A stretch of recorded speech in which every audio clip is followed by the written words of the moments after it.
លោកនេះខុសខើខ្លាំងណាស់ហើយអ្វីបានជាទុកឲ្យខ្ញុំនៅតែម្នាក់ឯងរោគភាពឯកាខិតដល់កណ្ដៃជឿចាប់ជួយមើល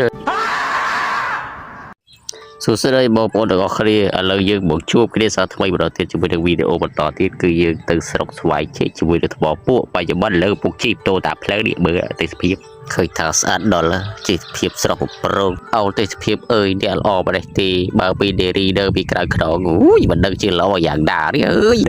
អូខេសារតែចឹកឯងទើបគេមិនឲ្យមានស្នេហាទៅឯកាម្នាក់ឯងទៅហើយ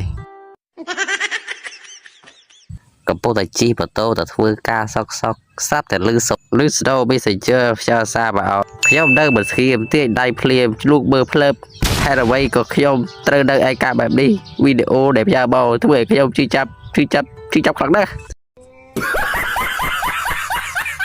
តើសារសងគ្នាឲ្យមកថតឲ្យឯងមើលទៀតធ្វើជាអនុស្សាវរីយ៍ឲ្យផ្ញើមកឲ្យឯងមើលទៀតម្ដងនេះខ្ញុំអស់សង្ឃឹមហើយ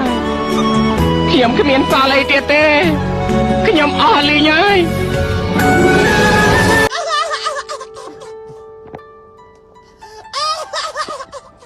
តបពីជីម៉ូតូតែខូចចិត្តមកឥឡូវនេះគឺយើងបានដល់ស្វាយជែកហើយចឹងមើលទាំងអស់គ្នាស្វាយជែកនេះជិះប៊ីហួរ stop ដោយសារ stop វាធំពេក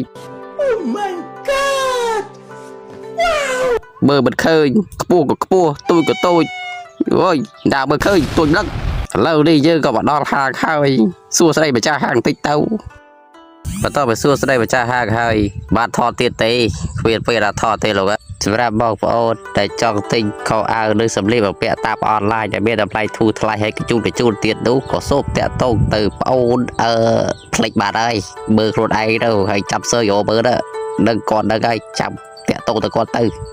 បាយ